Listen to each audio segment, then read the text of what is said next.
Hello, my lovelies. Down at the bottom of the Test Valley, there's a town with a very long history. Saxon daughters, Norman sons, a brewery, and lots of nuns.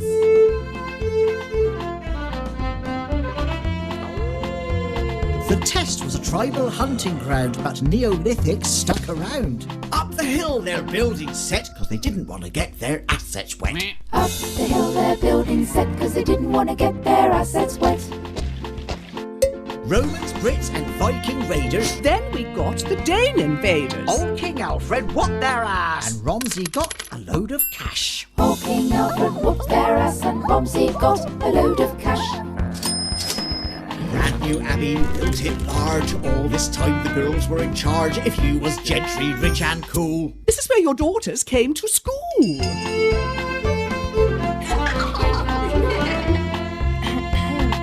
Romsey Mills producing cloth, but tannin was a stinking broth. Skins and urine in a big vat. You don't want to be downwind of that. Skins and urine in a big vat. You don't want to be downwind of that.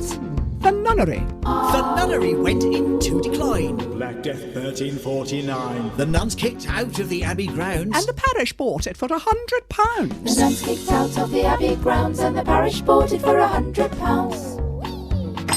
Tudor Romsey was a happening place. Wools and satin, leather and lace. If you had a few quid, well, here's the truth. You could have a chimney on your roof.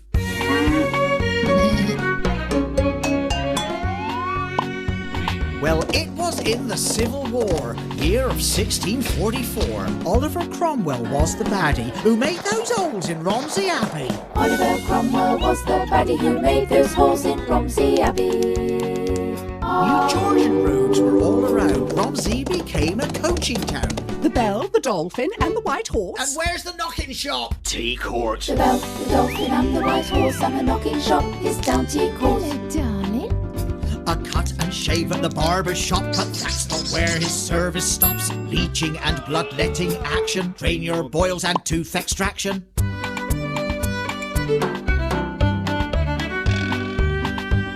And it was in Victoria's time that Romsey got 2 new railway lines. A Corn Exchange and New Town Hall. And Broadlands built a very long wall. The Corn Exchange, a New Town Hall and Broadlands built a very long wall. Will's Tomatoes. Romsey Jam. Carpets. Hampers. Caravans. Romsey economy kept afloat with a pint of Strongs in a Berthen boat. Romsey economy kept afloat with a pint of Strongs in a Berthen boat. Sir William Petty, Palmerston, Blow Nightingale and Mountbatten. Famous, yes, but can't compete with Charlie Dimmock's water feature.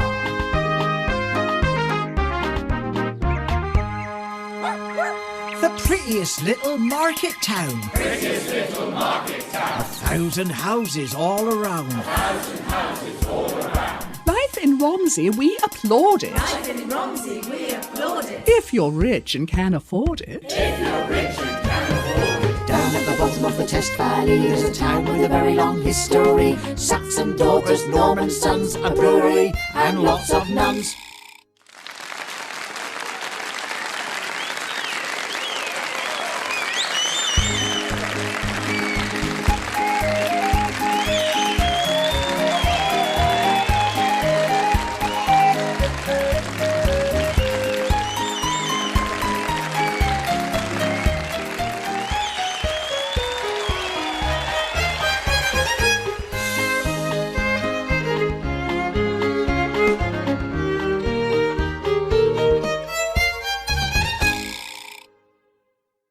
Just north of Southampton on the banks of the River Test is the small market town of Romsey, and it was here in 1898 that the Frith photographic team captured this beautifully composed image of the marketplace. Frith took several pictures of Romsey's town centre, but it's the market square I need to find. Can you help me with this photograph? Where do you think that is? Is this a trick question? No, no, it's not a trick question. I'm trying to find out where it is. That's a beautiful picture. Yeah. Can I ask where you got it from? It's a Victorian picture, Yes. very famous photographer Right. called Frith. Okay. He took this, Right. and my job is to find out exactly where it was from. Oh, that's easy. All right, go on then. Just in the corner, my dear, and you'll see the statue. The star of the show here is Lord Palmerston, who was Britain's Prime Minister not once but twice in the 1850s and 60s. He's very much the local lad made good. But when you look at the photo closely, it contains clues to one of Romsey's traditional industries. And that's something I want to discuss with local historian Phoebe Merrick. Even today, looking around the modern town, there's no getting away from the fact that this town seems to enjoy its beer. Two references to breweries here. Here, with the off-licence, and here with the old pub. Romsey was famous for pubs, wasn't it? Oh, very much so. When we were looking to do the history of pubs in Romsey, we found 84 of them. 84? It's a small town, though. How many About people? 5,000 people. So it's a pub for every family, but not quite. But I mean, it's amazing, isn't it? Yes, mind you, I think many of them were no more than beer houses, and often it was wrapped up in the front room, and the wife ran it as an additional source of income. Not like now, when if you run a pub, it's a full-time job. But why should Romsey need so many pubs? Because you're on a main road from Winchester to the west of England. You're on the road between Salisbury and Southampton. All those travellers need refreshment, as do their horses, of course. People sometimes, in those days, would think of Romsey as a place to get drunk. Is that right? Oh, yes. I mean, the old saying is, so drunk he must have been to Romsey. The alternative is, it's a straight road to Romsey and zigzag back from there. Time to turn attentions to Frith, though, and what he was trying to do with this particular photo of Romsey. Right, well, I suppose what's surprising is that the Frith photograph does not show the Abbey Church. It's extraordinary, isn't it? Because that is so much the dominant feature of the whole of Romsey. Almost everywhere you stand, you get a glimpse of that church. Frith managed to find somewhere that didn't have it. He got a good photograph, though, because the way it comes to a point with Lord Palmerston's statue as the central focus.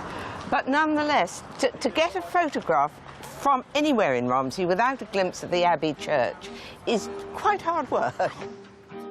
The 12th century Abbey, once a house for Benedictine nuns, is the most famous site in Romsey, and I want to give it a proper place in my photo. Come on, cars. This way, sir. Cars. The moment you start taking a photograph, cars. Thank you very much. OK, now we can go. All right, this is it. We want cars in the picture. So there it is, different from the Frith photo. Mine is of the best feature of Romsey. This splendid building was already 600 years old when Lord Palmerston was around, and I think this is a worthy addition to our album. Before I leave town, there's just time for a short pit stop. I hope you understand this is purely for research purposes. A taste of Romsey, now fully updated. In 2008, it looked like the local tradition of beer making might have disappeared. But 18 months ago, with the arrival of a brand new brewery, the captivating smell of hops is back in the air. The owner, Nigel Welsh, is going to introduce me to the mysteries of the process. You're going to come up to the mash tun and hopefully regulate the flow of the sparge. The mash tun and regulate the flow of the sparge. What on earth's he talking about? Still, it certainly smells interesting. So this is the water, hot water. Hot liquor. And what's liquor? Liquor is water. We don't use the word water. It's dirty stuff. Going over what's down there? That's the malted barley. Right, now what do I do? Well, you're going to check this dial over here. Right. And make sure the regulated flow of 30 litres a minute is going through. Well, that says 35.4. Oh, then if you want to just adjust this lever here. Right. And close it down a bit. Right, there we are. How does this compare with an old brewery in Victorian times? What would that have been like? In Victorian times, it would have been a traditional tower brewery, very few pumps involved, and a lot more manpower. The whole process brewing today will take 8 hours, and then in 7 days' time you will have beer ready to drink. That's all very well, but I haven't got a week to wait for the good bit. Fortunately, though, Nigel has one he made earlier. It's not bad. It's not good. And whilst I'm here, it would be foolish not to have a quick sip of the bottle-conditioned house special. No, that's okay. Right. Oh, and there's the deceptively strong local porter. Mm. Would you like another? I'll have another 3, I think.